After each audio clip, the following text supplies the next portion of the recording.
आमच्या सैनिकांवर, आमच्या सीआरपीएफच्या जवानांवर हल्ला झाला आणि त्या माध्यमातून आमच्या जवानांना शहीद करण्यात आलं. हा भारत देश शांत राहणार नाही.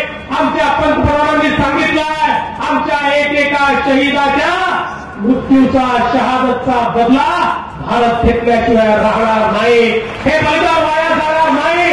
हे बलिदान त्याचं मोल चुकवावं लागेल. आणि आज आपण बघितलं असेल 48 तासामध्ये आमच्या सेनेनं त्या ठिकाणी हे जे काही आतंकवादी काश्मीरमध्ये लपले होते त्यांचा तर खात्मा केला, पण जे त्यांचे बाप पाकिस्तानमध्ये लपलेले आहेत त्यांची देखील खैर नाही आहे.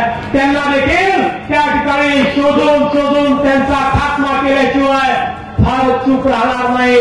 हा जुना भारत नाही आहे, हा घाबरणारा भारत नाही आहे. हा नरेंद्र मोदींच्या नेतृत्वामध्ये नवीन भारत आहे. आणि मोदीजींनी आता सेनेला खुली सूट दिली आहे आणि सेनेला सांगितलं आहे तुम्हाला कुठली रोकथाम नाही आहे. तुम्ही आता या ठिकाणी भारताच्या सुरक्षिततेकरता आणि आमच्या शहीदांना मानवंदना देण्याकरता जी कारवाई करायची असेल ती कारवाई करा.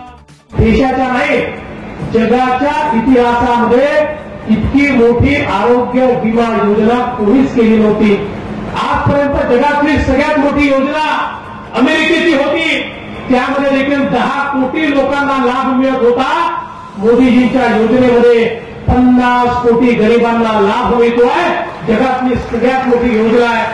आणि योजना सुरू झाल्याबरोबर आज 19 लाख लोकांनी शस्त्रक्रिया देखील करून घेतल्या. परवा मोदीजी महाराष्ट्रात आले होते आणि पांढरकवड्याला आणि धुळ्याला त्या ठिकाणी बाबा भांबरे आपण देखील होता. त्या लोकांशी त्यांनी चर्चा केली. त्याच्या प्रत्येकाच्या डोळ्यात अश्रू होते, गरीब लोक होते.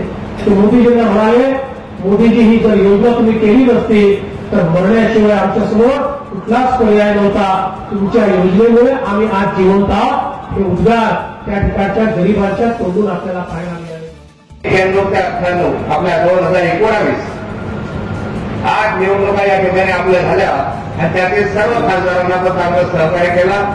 याच्यासाठी आपण साऱ्यांनी मदत केली आणि आपल्याकडे अपेक्षा आहे की सबका साथ सबका विकास यानुसार विकासाच्या दृष्टिकोनातलं सरकार पावलं उचलतंय.